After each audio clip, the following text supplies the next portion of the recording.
सभी को नमस्कार, राम राम, सत श्री अकाल दोस्तों। मैं आपका साथी, आपका दोस्त प्रभात कौशिक एक बार फिर से एक नई शानदार सी क्लास के साथ आप सभी के सामने आया हूं। सबसे पहले दोस्तों, मैं प्रभात कौशिक आपके अपने परिवार डिस्कवरी स्टडी सर्किल के ऑनलाइन प्लेटफॉर्म पर आप सभी का हार्दिक स्वागत करता हूं, दिल खोलकर स्वागत करता हूं। तो चलिए दोस्तों, आज की क्लास शुरू करने से पहले हम थोड़ी सी चर्चा पिछली क्लास में कर लेते हैं। दोस्तों, मैं समझता हूं कि आपको मैंने बहुत ही बेहतरीन तरीके से, बहुत ही शानदार तरीके से चीजों को धीरे धीरे एक्सप्लेन किया है। ठीक है, मैं उम्मीद करता हूं दोस्तों वे सभी चीजें आपको बहुत ही बेहतरीन तरीके से समझ में आया होगा। और दोस्तों, सबसे पहले मैं आपको एक ही बात कहना चाहूंगा कि वे क्लास तो आप पढ़ ही रहे होंगे, लेकिन दोस्तों कमेंट और शेयर करना ना भूला करें। ठीक है, तो दोस्तों करते हैं शुरू आज की इस क्लास को। ठीक है, क्लास नंबर 4। ठीक है, जैसा कि आपने देख ही लिया होगा कि आज की जो क्लास होगी वो क्लास नंबर 4 होगी, अनुपात समानुपात की, useful for SSC, MTS, CHSL, CPO, CGL. ठीक है, यूपी ट्रिपल एससी, हर सरकारी एग्जाम के लिए बहुत ज्यादा बेनिफिशियल रहने वाली है दोस्तों। करते हैं आज की क्लास को शुरू। ठीक है, देखिए क्वेश्चन नंबर जो नेक्स्ट होगा आज का, वो क्वेश्चन नंबर 11 होगा। पिछली क्लास में अभी तक हमने क्वेश्चन नंबर 10 तक सॉल्व किए थे। ठीक है, और मैं उम्मीद करता हूं कि वे सारे ही क्वेश्चन आपको बहुत ही अच्छे तरीके से समझ में आए होंगे। हर तरीके से मैंने आपको एक्सप्लेन करने की कोशिश की। ठीक है, तो क्वेश्चन नंबर 11 से शुरू करते हैं दोस्त।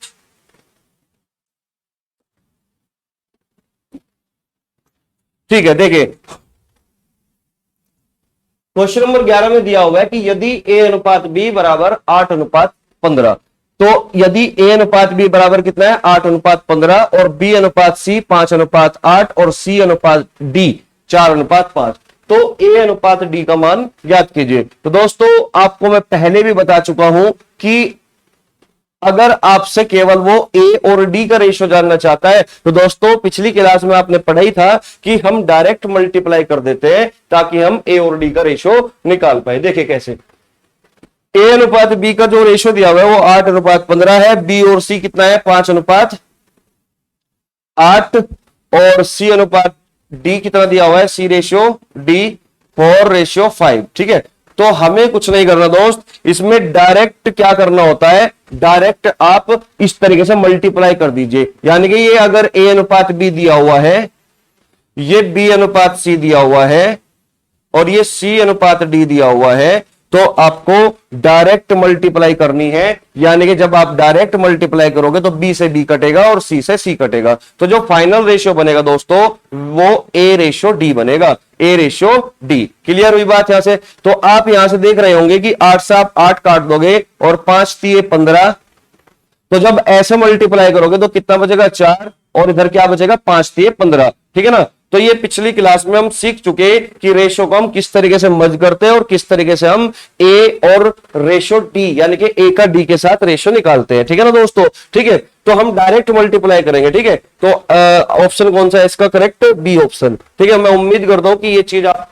बहुत ही बेहतरीन तरीके से आप समझ चुके होंगे। ठीक है, तो नेक्स्ट क्वेश्चन की ओर बढ़ते हैं। आसान से क्वेश्चन है। ठीक है, क्वेश्चन नंबर 12, यदि ए अनुपात बी बराबर 3:4, बी अनुपात सी बराबर 5:8, 5:7 और सी अनुपात डी 8:9, तो ए अनुपात डी का मान ज्ञात कीजिए। सेम क्वेश्चन है, डिफरेंट डाटा के साथ है, सेम इसी तरीके से क्वेश्चन को करना है। ठीक है ना, तो यहां पे जो दिया हुआ है वो ए अनुपात बी दिया हुआ है, और ए अनुपात बी का जो रेशियो दिया हुआ है वो 3:4। बी अनुपात सी का जो रेशियो दिया हुआ है, बी अनुपात सी का रेशियो दिया हुआ है 5:7 यानी कि 5:7।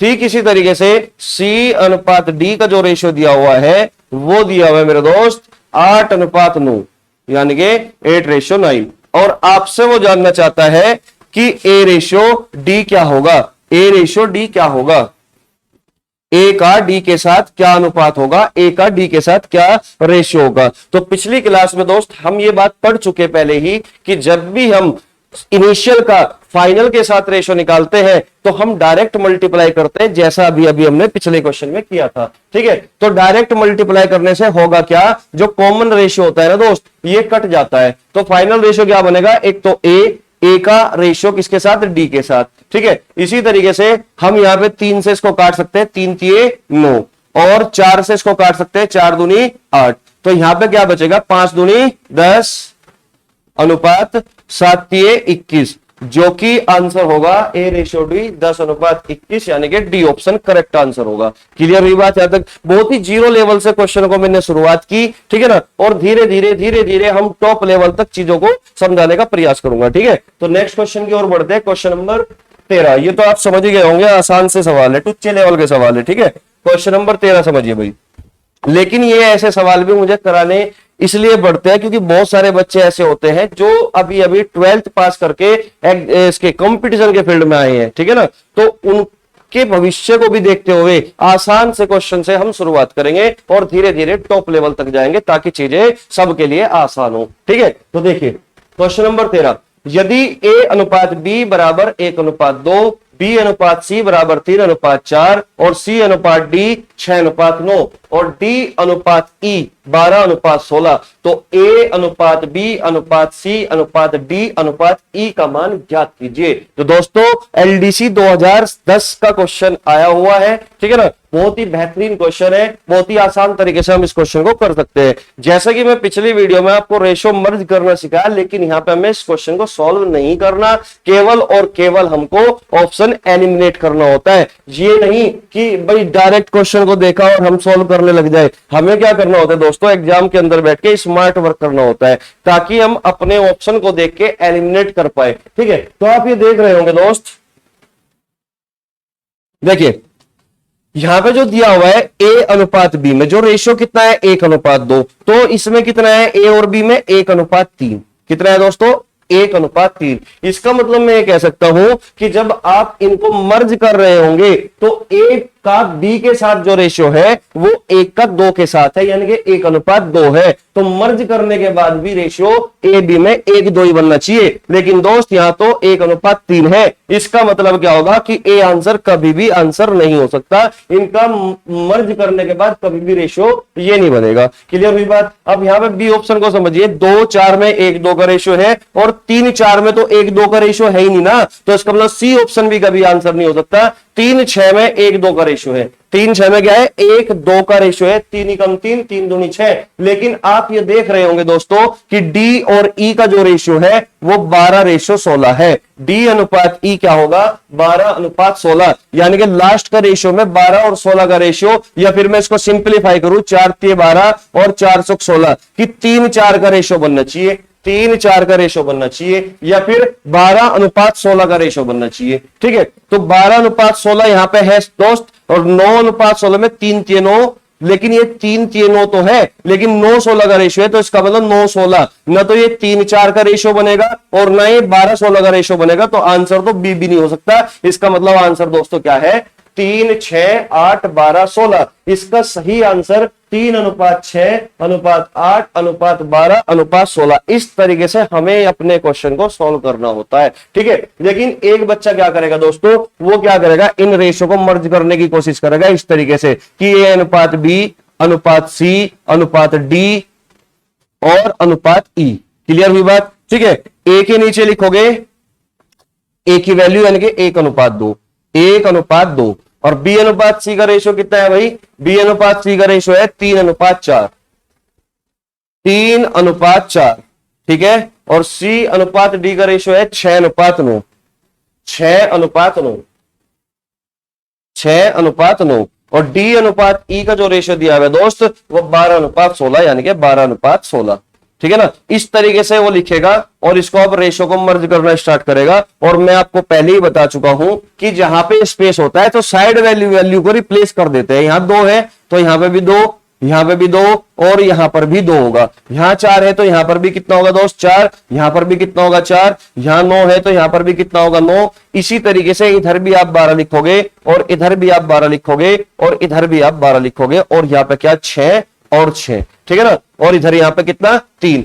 अब बच्चा क्या करेगा, इनको डायरेक्ट इस तरीके से मल्टीप्लाई करेगा, डायरेक्ट इस तरीके से मल्टीप्लाई करेगा, और मल्टीप्लाई करने के बाद जो रेशियो बनेगा उसको सिंप्लीफाई करने के बाद जो आपका उत्तर होगा, जो आपका आंसर होगा वो डी ऑप्शन होगा। तो दोस्त क्या इस तरीके से करने की कोई जरूरत है एग्जाम में? है भाई। आप कहोगे कि नहीं सर, इस तरीके से अगर आप क्वेश्चन को करोगे दोस्त तो ये मान के चलिए इस क्वेश्चन को करने के लिए आपने अगले 4 सवाल खराब कर दिए अपने। ठीक है ना। तो हमें स्मार्ट वर्क करना होता है एग्जाम के अंदर, तो ऑप्शन एलिमिनेशन हर चीज, हर वो रास्ता तुम्हें पता होना चाहिए जिस तरीके से हम क्वेश्चन पढ़ते ही आंसर पे पहुंच पाए, ठीक है ना। क्योंकि रास्ता दोस्तों एग्जाम के अंदर मायने नहीं रखता, केवल क्वेश्चन को पढ़कर सीधे आंसर पे जाना ये मायने रखता है, ठीक है। तो देखिए, तो इस तरीके से आप कर सकते हो मल्टीप्लाई, मैं तो करने वाला नहीं हूं, ठीक है। तो कर लेना आप अपने आप, घर पे बैठ के आंसर निकल ही जाएगा, ठीक है। ये चीज मैं रेशियो मर्ज करना वगैरह मैं पिछली वीडियो में आपको समझा चुका बहुत बेहतरीन तरीके से। तो आपको केवल ऑप्शन एलिमिनेट करना था, यहाँ पे आपको कुछ नहीं करना था कि ए का बी के साथ रेशियो कितना है, 1:2 का। तो यहाँ पे भी तो दोस्तों 1:2 का होना चाहिए, इसको देखते ही हमने ऑप्शन ए एलिमिनेट कर दिया। तो ए का बी के साथ 1:2 का रेशियो है, क्या यहाँ पे 1:2 का रेशियो बन पाएगा? यहाँ पे तो 3:4 का रेशियो है, इसका मतलब हमने सी को भी क्या कर दिया, एलिमिनेट कर दिया, ये कभी भी आंसर नहीं हो सकता। ठीक इसी तरीके से हम जब यहां पे देख रहे होंगे बी ऑप्शन को, तो 2:4 में रेशियो 1:2 का बनेगा, 3:6 में रेशियो 1:2 का बनेगा, यानी कि इन दोनों ही ऑप्शन में ए और बी का रेशियो 1:2 का है। तो ए और बी को तो सेटिस्फाई करते हैं। तो आप एक काम करिए, लास्ट को देख लीजिए, लास्ट का रेशियो कितना है, 12:16। लास्ट में यहाँ पे 12:16 है, यहाँ पे 9:16 है। तो 12:16 को देखते ही समझ जाओ कि 9:16 तो हो ही नहीं सकता। अगर मैं इसको भी सिंप्लीफाई करता हूं तो 3:4 का रेशियो बनेगा। क्या 9:16 में 3 और 4 का रेशियो है? आप कहोगे नहीं, तो इसका मतलब बी भी आंसर नहीं होगा। इस तरीके से हम अपने क्वेश्चन को एलिमिनेट करते हैं दोस्त, इस तरीके से। तो आंसर क्या होगा, डी ऑप्शन। तो मैं उम्मीद करता हूं कि जो चीज मैं आपको समझाना चाहता हूं वो आप बहुत ही बेहतरीन तरीके से, बहुत ही शानदार तरीके से चीजों को समझ पाए होंगे, ठीक है। तो नेक्स्ट क्वेश्चन की ओर बढ़ते हैं, क्वेश्चन नंबर 14। देखिए, करने की कोशिश करना, ठीक है। इसको एक बार करने की कोशिश करें, 1 सेकंड वेट करना।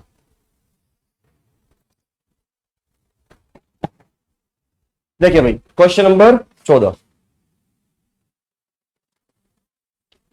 क्वेश्चन नंबर 14 में दिया हुआ है कि यदि a अनुपात b बराबर 2/9 अनुपात 1/3 और b अनुपात c 2/7 अनुपात 5/14, d अनुपात c बराबर 7/10 अनुपात 3/5, तो a अनुपात b अनुपात c अनुपात d का रेशियो क्या होगा, आपसे जानना चाहता है।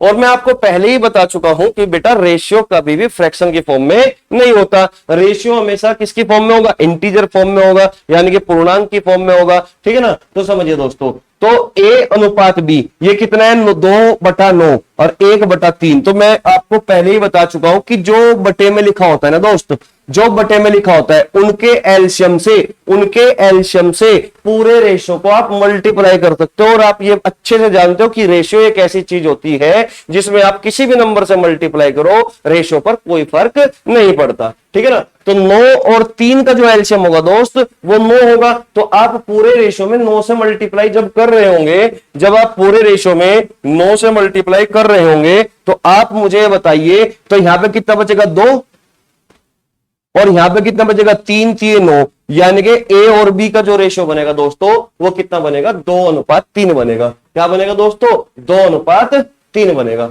ठीक इसी तरीके से जब आप यहां पे 7 और 14 का एलसीएम लोगे, तो 7 और 14 का एलसीएम क्या होगा भाई, 7 और 14 का एलसीएम 14 होगा। इसका मतलब 14 की मल्टीप्लाई 14 की मल्टीप्लाई आप पूरे रेशियो में करोगे। जब 14 की मल्टीप्लाई आप पूरे रेशियो में करोगे तो ये बताइए, 7 दूनी 14 और 2 दूनी 4, तो यहां क्या बचेगा, 4:5 बनेगा, यानी कि बी अनुपात सी का रेशियो क्या बनेगा, 4:5 बनेगा।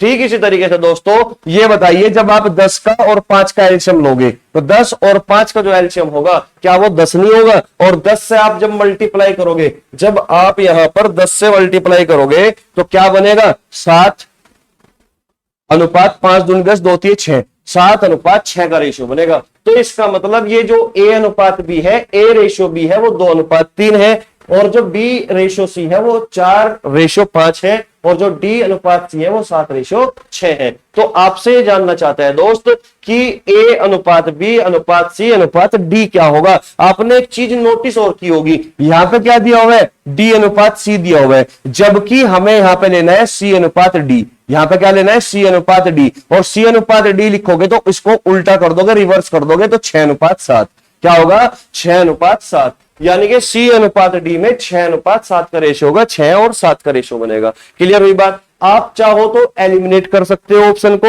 या फिर चाहो जिस तरीके से मैंने आपको समझाया हुआ है रेशियो को मर्ज करना, उस तरीके से आप क्वेश्चन को सॉल्व कर सकते हो। क्लियर हुई बात? देखिए मैं यहां देखता हूं कि ए का बी के साथ जो रेशियो है वो 2-3 का है। 2 दूनी 4, 2 3 6 बिल्कुल है। यहां पे देखते हैं, यहां पे 8 दूनी 16, 8 से 24 बिल्कुल ठीक है। यहां पे 4 दूनी 8, 4 से 12, यहां पे भी बिल्कुल ठीक है। यहां पे देखते हैं 15 दूनी 30 और 15 से 45। तो दोस्त ये आंसर तो हो ही नहीं सकता, यानी कि डी ऑप्शन तो हमने देखते ही एलिमिनेट कर दिया कि इसमें 2 और 3 का रेशियो नहीं बनेगा। इसका मतलब डी ऑप्शन तो आंसर आपका हो ही नहीं सकता। तो आप एक काम करिए, सी अनुपात डी, हम सबसे पहले ए और बी और सी और डी पे जाते हैं। तो सी और डी का रेशियो कितना है दोस्तों? 6:7। क्या आपको यहां पे लास्ट में 6-7 का रेशियो दिखाई दिया? नहीं, इसका मतलब ये भी आंसर नहीं हो सकता। 6 और 7 का रेशियो दिखना चाहिए। 6 और 7 का यहां पे कितना है? 15:7 का। तो ये भी आंसर नहीं हो सकता। बचा क्या आंसर? बी ऑप्शन बचा। बचा क्या आंसर? B option.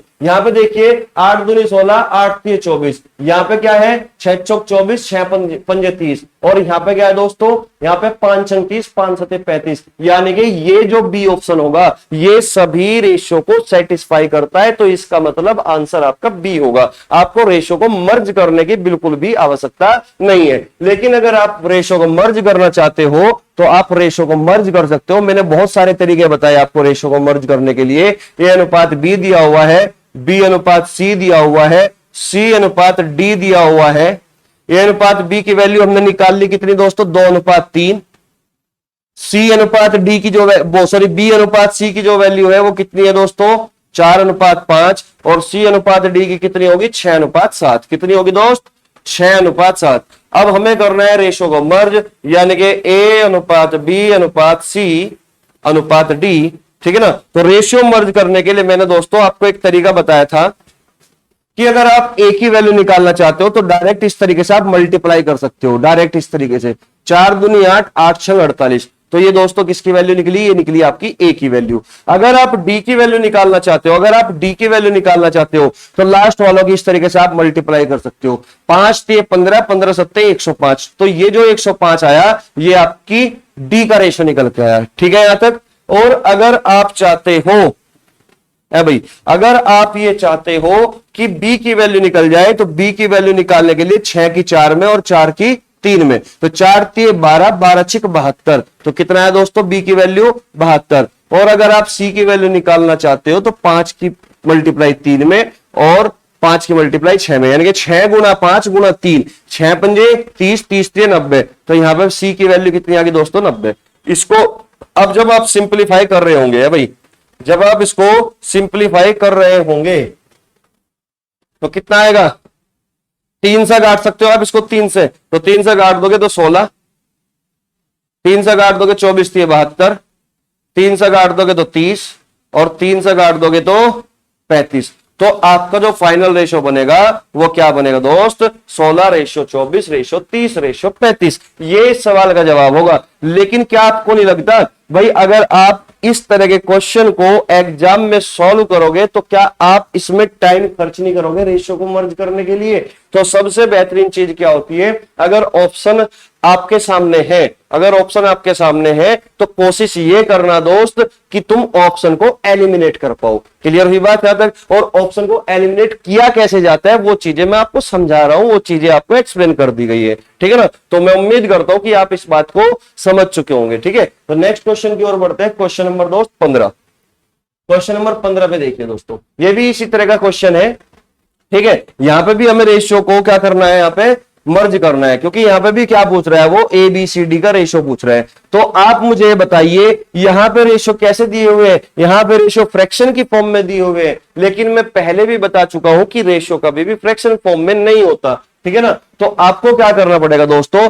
2 और 8 का एलसीएम लेना पड़ेगा। और 2 8 का एलसीएम क्या होगा भाई? 2 8 का एलसीएम होगा 8। तो 8 की मल्टीप्लाई पूरे रेशियो में करोगे तो 2 चौक 8 और ये 8 से 8 कटेगा तो कितना बचेगा? 4:3। इसका मतलब ये होगा दोस्त कि a अनुपात b की जो वैल्यू आई वो 4:3 आई। इसका मतलब आंसर भी वो ऑप्शन होगा जिसमें a का b के साथ रेशियो 4:3 का हो। 4 3 का हो। तो आप मुझे ये बताइए, क्या यहाँ पे 4 3 का रेशियो दिखाई दे रहा है आपको? आप कहोगे नहीं सर, तो इसका मतलब कैसे होगा ये आंसर? है भाई 4 6 में रेशियो 2 दूनी 4 2 3 6 का है, 2 3 का रेशियो है, लेकिन ए बी में मुझे 4 3 का रेशियो चाहिए। इसका मतलब ए आंसर तो कभी हो ही नहीं सकता है भाई। ए आंसर कभी हो सकता है क्या? आप कहोगे नहीं। तो यहां पे देखिए 8 12 में रेशियो, 8 12 में रेशियो 2 चौक 8 और 2 छिक 12, यहां 4 6 का रेशियो है, 4 6 का। तो क्या ये आंसर बन सकता है? आप कहोगे नहीं।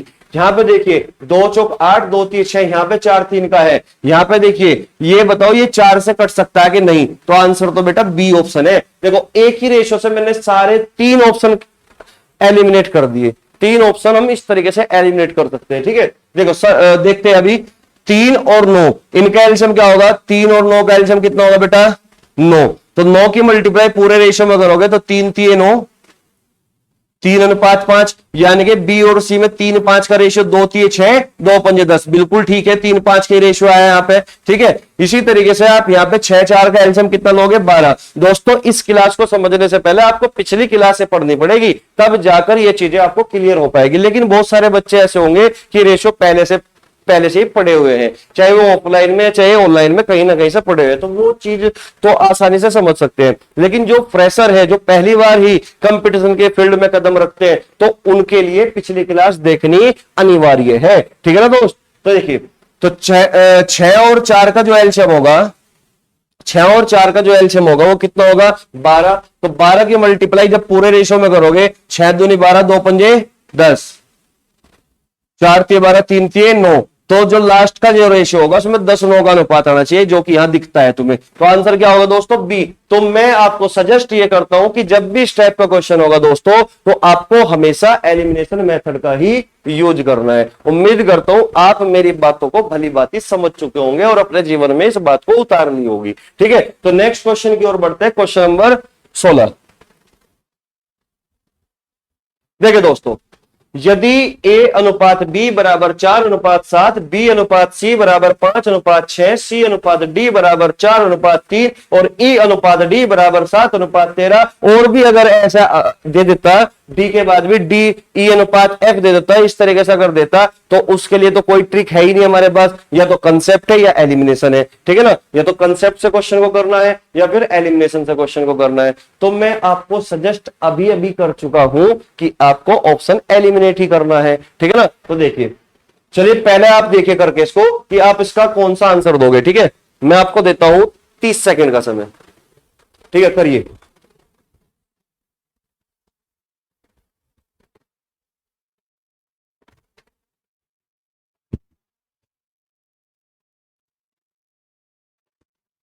अगर आप कर चुके होंगे तो आप आंसर मैच करिए। ठीक है, देखिए यहां पे जो रेशियो दिया हुआ है भाई, वो 4 7 का दिया हुआ है, यानी कि ए और बी में 4 7 का रेशियो दिया हुआ है। इसका मतलब यहां पे जितने भी नंबर है वे सारे के सारे बड़े बड़े नंबर है भाई। 910 है, 420 है, 819 है, 520 है।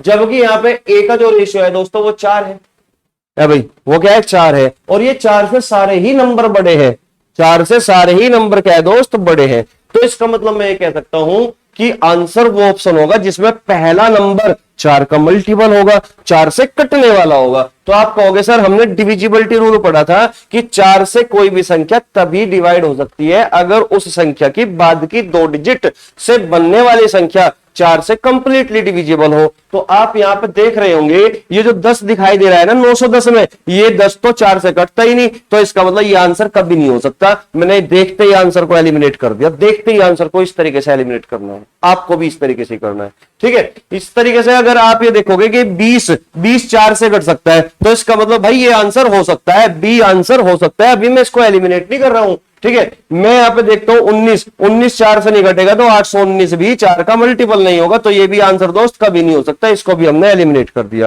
क्लियर हुई बात? इसी तरीके से मैं यहां पे देखता हूं 20 को, तो 20 तो भाई 4 का मल्टीपल है, इसका मतलब आंसर डी भी हो सकता है, या तो आंसर हमारा बी होगा या आंसर फिर हमारा डी होगा। तो देखिए दोस्तों हम करेंगे कैसे हम इसको। ठीक है, यहां पे ये 4 का मल्टीपल हुआ, ये भी 4 का मल्टीपल हुआ, लेकिन 4 के साथ 7 भी तो है भाई। 4 के साथ 7 भी तो है, यानी कि ए का बी के साथ जो रेशियो होगा वो 4 7 का होना चाहिए। अगर ये यहाँ पे 4 का मल्टीपल है तो ये 7 का मल्टीपल होना चाहिए दोस्त। क्या ये 520 7 का मल्टीपल है? क्या 520 7 से पूरा पूरा डिविजिबल होगा? आप कहोगे सर नहीं, ये 520 7 का मल्टीपल नहीं है, तो दोस्त ये भी आंसर नहीं होगा। तो आंसर क्या है दोस्तों?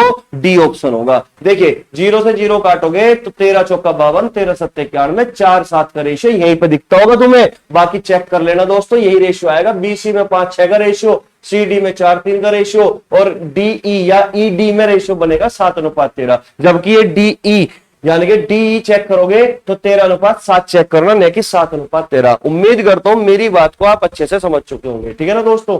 तो आज की क्लास को यहीं पे विराम देते हैं दोस्तों, ताकि ज्यादा लंबी क्लास ना हो पाए और आपको पढ़ने में भी सहूलियत रहे। आसानी से आप छोटी सी क्लास को देख के अपने जीवन में इस क्लास को उतार ले, ठीक है। तो चलिए दोस्तों, अगली क्लास में मुलाकात होगी, तब तक के लिए जय हिंद जय भारत, नमस्कार दोस्तों।